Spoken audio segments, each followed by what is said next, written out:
ইহুদিদের কিতাব তাওরাতের মধ্যে নাজিল হতো লাত্তাখাযনা যালিকাল ইয়াওমা ঈদা, তাহলে আমরা এই আয়াতটি পেয়ে এত আনন্দিত হতাম, এত খুশি হতাম যে এই আয়াতটি নাজিল হওয়ার দিনকে আমরা আমাদের ধর্মের জাতীয় উৎসব দিবস হিসাবে আমরা পালন করতাম।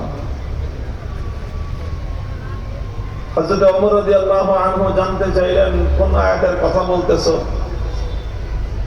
তখন তারা সূরাতুল মায়েদার এই 6 নম্বর আয়াতের উদ্ধৃতি দিল যে এই আয়াতটি এমন এক আয়াত যে কোরআনের আগে কোন কিতাবে আল্লাহ পাক এই আয়াত এমন ঘোষণা দেন নাই, এমন আয়াত নাজিল করেন নাই।